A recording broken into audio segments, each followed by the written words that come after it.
அனைவருக்கும் வணக்கம். சிம்மராசிக்காரர்கள் கஷ்டத்தின் பிடியில் சிக்கி தவிக்கும் சிம்மராசிக்காரர்களுக்கு நல்ல செய்தி கிடைக்கும் நேரமாகவும் காத்திருக்கும் மகிழ்ச்சியாக பிப்ரவரி 17ஆம் தேதியிலிருந்து பிப்ரவரி 22ஆம் தேதி வரை எந்தெந்த விஷயங்கள் மிக சிறப்பாக அமைய போகின்றன. பல கிரகநிலைகள் மிக வலுவாகவும் அதீத நன்மை கொடுக்கக்கூடிய வகையில் உச்ச பெற்றும் ஆட்சி பலம் பெற்றும் மிக சிறப்பாக சஞ்சரிப்பது சிம்மராசிக்காரர்களுக்கு மிக சிறந்த நல்ல செய்தி கிடைக்கக்கூடிய ஒரு இனிமையான தருணமாக அமைகிறது என்பதை தெளிவாகவும் துல்லியமாகவும் உறுதிப்படுத்துகின்றன. எனவே எதிர்பார்த்து காத்து கொண்டிருக்கக்கூடிய நல்ல செய்தி பிப்ரவரி 17லிருந்து 22ற்குள் கிடைப்பதற்கான வாய்ப்பும் யோகமும் நிறைந்து கிடைக்கக்கூடிய ஒரு சிறந்த தருணமாக அமைகிறது என்பதில் சந்தேகமே இல்லை.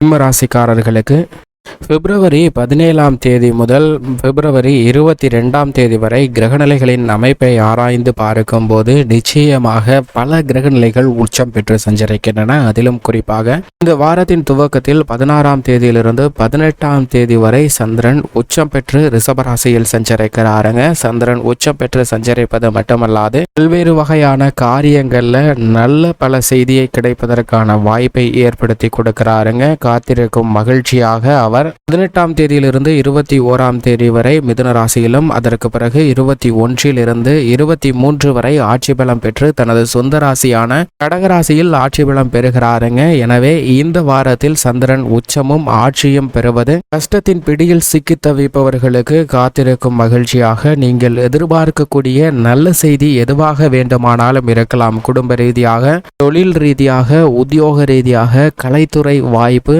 உங்களுடைய படைப்பு, அரசியல் சம்பந்தப்பட்ட பணி, விவசாயம் சம்பந்தப்பட்ட பணி, கம்ப்யூட்டர் துறை, போக்குவரத்து துறை, விவசாயத்துறை, ரியல் எஸ்டேட், ஏற்றுமதி இறக்குமதி துறை என எந்த பணியாக இருந்தாலும் நீங்கள் எதிர்பார்க்கக்கூடிய நல்ல செய்தி நிச்சயமாக உச்சமும் ஆட்சியும் பெறக்கூடிய சந்திரனின் அமைப்பு காரணமாக இந்த தருணத்தில் நிறைந்து கிடைப்பதற்கான வாய்ப்பு உண்டு. அதற்கு அடுத்தபடியாக செவ்வாய் இந்த வாரம் முழுவதுமே உச்சம் பெற்று மிகவும் வலுவாக மகர ராசியில் வீற்றிருக்கிறாருங்க. செவ்வாய் உச்சம் பெற்றிருப்பது பூமிக்காரகன், மங்களக்காரகன் என்று சொல்லக்கூடிய செவ்வாய் உச்சம் என்பது இந்த தருணத்தில் நிலம் சம்பந்தப்பட்ட பணிகள் எதுவாக இருந்தாலும் அவற்றில் காரிய வெற்றி நிச்சயமாக ஏற்படுத்தி கிடக்கக்கூடிய ஒரு சிறந்த தருணமாக பார்க்கப்படுகிறது. இது மட்டுமல்லாது மங்களகரமான சுப நிகழ்வுகளுக்கு திட்டமிட்டாலும் நீங்கள் திட்டமிட்ட காரியங்கள் மிக சிறப்பான வெற்றி பெறக்கூடிய ஒரு இனிமையான தருணமாக அமையும் என்பதை மங்களகாரகன் என்று சொல்லக்கூடிய செவ்வாய் நிச்சயமாக உறுதிப்படுத்துகிறாருங்க. இந்த வாரம் முழுவதும் உச்சம் பெற்று சஞ்சரிப்பதால் நிறைந்த நன்மை கிடைக்கும். அதற்கு அடுத்தபடியாக மூன்றாவது மிக முக்கியமான கிரகமாக இருப்பவர் சனி. அவர் இந்த வாரம் முழுவதுமே ஆட்சி பலம் பெற்று தனது சொந்த ராசியான கும்ப ராசியில் மிகவும் வலுவாக சஞ்சரிக்கிறார். ஜீவனாதிபதியாக இருக்கக்கூடிய சனி பகவான் கும்பராசியில் ஆட்சி பலம் பெற்றிருப்பது என்பது தொழில்துறை, வியாபாரத்துறை ரீதியாக நீங்கள் எதிர்பார்த்து கொண்டிருக்கக்கூடிய நல்ல செய்தி கிடைப்பதோடு மட்டுமல்லாது காத்திருக்கும் மகிழ்ச்சியாக பல சிரமங்களை விலக்கி விடுகிறாருங்க. மனித வாழ்வில் கஷ்டம், சிரமம் ஏற்படுகிறது என்றால் அதில் நிச்சயமாக 90% பொருளாதார ரீதியான பிரச்சனையாக மட்டும்தான் பார்க்கப்படுகிறது. மற்ற இதர காரியங்கள் 10% இருக்கலாம். ஆனால் இந்த தருணத்தில் நிச்சயமாக ஆட்சி பலம் பெற்றிருக்கக்கூடிய சனியின் அமைப்பால் பொருளாதார ரீதியான சிக்கல்கள் வெகுவளவில் குறையக்கூடிய ஒரு சிறந்த தருணமாக அமைகிறது என்பதை துல்லியமாக உறுதிப்படுத்துகிறார். இது வரவேற்கத்தக்க ஒரு சிறந்த அமைப்பாக பார்க்கப்படுகிறது. இப்படி சுக்கிரன் சனியின் நட்பு கிரகமாக இருக்கிறார். அவரது ஆட்சி வீடான மகர ராசியில் உச்சம் பெற்றிருக்கக்கூடிய செவ்வாயுடன் இணைந்து சஞ்சரிக்கிறாருங்க. 3 கிரகநிலைகள் உச்சமும் ஆட்சி பலமும் பெற்று சஞ்சரிக்கக்கூடிய இந்த தருணத்தில் சனியின் நட்பு கிரகமாக இருக்கக்கூடிய சுக்கிரன் உச்சம் பெற்ற செவ்வாயுடன் இணைந்திருப்பது வரவேற்கத்தக்க ஒரு அமைப்பாக பார்க்கப்படுகிறது. எனவேதான் சுக்கிரமங்கல யோகம் மிகவும் அபரிவிதமாக கிடைக்கக்கூடிய இந்த தருணம் என்பது பல்வேறு வகையான சிறப்பு மிகுந்த வாய்ப்புகளை மிக சிறப்பாக ஏற்படுத்தி கொடுக்கிறது. அது மட்டுமல்லாது ஆட்சி பலம் பெற்ற சனியுடன் இணைந்து சூரியன் மற்றும் புதன் போன்ற கிரகநிலைகள் சஞ்சரிக்கின்றன.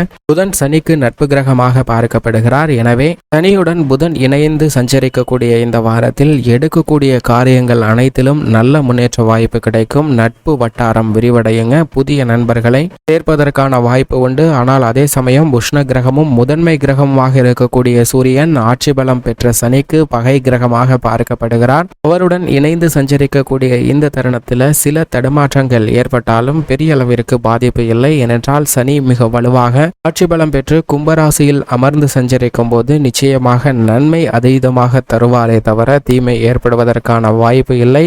எனவே சூரியன் அவருடன் இணைந்து சஞ்சரிப்பதால் நிச்சயமாக வகை கிரகங்களின் இணைவால் பாதிப்பு ஏற்படாத ஒரு தருணமாக தான் பார்க்கப்படுகிறது. அது மட்டுமல்லாது சூரியனை தவிர மற்ற கிரக நிலைகள் சம கிரகங்களோ அல்லது நட்பு கிரகத்தோடு தான் இணைந்து இந்த வாரத்தில் சஞ்சரிக்கின்றன. என்றால் குரு தனது நட்பு கிரகமான செவ்வாயின் ஆட்சி வீடான மேசராசியில் அதிவிரைவாக அனைத்து விதமான நன்மைகளையும் கொடுக்கக்கூடிய வலுவான ஆற்றலில் வீற்றிருக்கிறாருங்க. குருவின் அமைப்பு நிச்சயமாக குடும்ப ரீதியாக பல மகிழ்ச்சி ஏற்படுத்தி கொடுக்கக்கூடிய வகையும் சற்றென்று கோபம் வரக்கூடிய விஷயங்களை கூட தன்மையாக செயல்பட்டு நன்மை நிறைந்தவையாக மாற்றிக்கொள்ளக்கூடிய யோகத்தையும் ஏற்படுத்தி கொடுக்கிறது. அது மட்டுமல்லாது நிழல் கிரகமாக இருக்கக்கூடிய ராகு கேதுவும் தனது சமகிரகமாக இருக்கக்கூடிய குருவின் ஆட்சி வீடான மீன ராசியில் ராகுவும் புதனின் ஆட்சி வீடான கன்னி ராசியில் கேதுவும் சஞ்சரிப்பது சமபலம் பொருந்திய ஒரு தருணமாக பார்க்கப்படுகிறது. எனவே பல்வேறு விஷயங்கள்ல மிக சிறந்த மாறுதலை பெறுவதற்கான வாய்ப்பும் யோகமும் நிச்சயமாக உண்டு என்பதில் சந்தேகமே இல்லை. இப்படி நவ கிரகங்களின் அமைப்பும் இருக்க நிச்சயமாக கஷ்டத்தின் பிடியில் சிக்கி தவிப்பவர்களுக்கு நல்ல செய்தி கிடைக்கக்கூடிய ஒரு இனிமையான தருணமாக மாறுகிறது என்பதை உச்சம் பெற்றிருக்கக்கூடிய செவ்வாய் சந்திரன் மற்றும் ஆட்சி பலம் பெற்றிருக்கக்கூடிய சனி சந்திரன் போன்ற கிரகநிலைகள்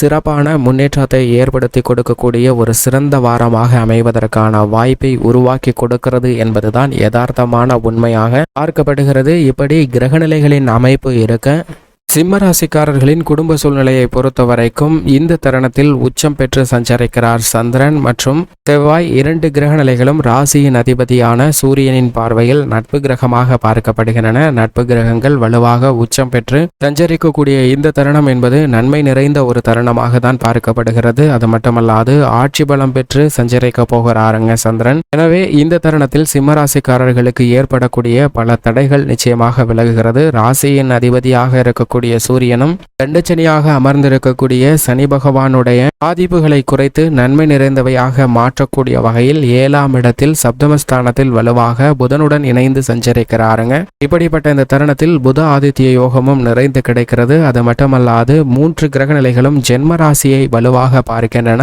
குருவும் ஜென்ம ராசியை சிம்ம ராசிக்காரர்களுக்கு பார்க்கிறாருங்க. இப்படி பல கிரக நிலைகளுடைய சிறப்பு பார்வை சப்தம பார்வை ஜென்ம ராசியில் கிடைப்பதால் நிச்சயமாக பல்வேறு வகையான தோஷங்கள் பாதிப்புகள் விலகி நீங்கள் எதிர்பார்க்கக்கூடிய நல்ல முன்னேற்றம் வாய்ப்பு நிறைந்து கிடைக்கக்கூடிய ஒரு தருணமாக சிம்ம ராசிக்காரர்களுக்கு அமைகிறது. அது மட்டுமல்லாது 6இல் உச்சம் பெற்றிருக்கிறாருங்க செவ்வாய். மங்களகாரகன் 6இல் உச்சம் பெற்றிருப்பது சிம்ம ராசிக்காரர்களுக்கு மிகப்பெரிய அளவில் வரவேற்கத்தக்க ஒரு அமைப்பாக பார்க்கப்படுகிறது. எனவே விவசாயம் சார்ந்த பணிகளில் மிக சிறந்த வளர்ச்சி கிடைக்கும். தொழில்துறை வியாபாரத்துறையில் நீங்கள் திட்டமிட்டதை விட சிறப்பான முறையில் செயலாற்றுவதற்கான வாய்ப்பு உண்டு. உத்தியோகத்தில் இருப்பவர்களுக்கு பதவி உயர்வு கிடைப்பதற்கான வாய்ப்பும் கூடுதல் பொறுப்பு கிடைப்பதற்கான ஒரு சூழ்நிலையும் நிச்சயமாக ஏற்படுகிறது. கலைத்துறையில் வருமானம் அதிகரிக்கும். புதிதாக வீடு வாங்குவதற்கான யோகமும் உண்டு. பாக்கியஸ்தானத்தில் குரு பகவான் மிகவும் வலுவாக அமர்ந்து ஜென்மராசியை பார்க்கிறாருங்க. எனவே எந்த விதமான பிரச்சனை ஏற்பட்டாலும் அவை பெரிய அளவிற்கு பாதிப்பை ஏற்படுத்தாது.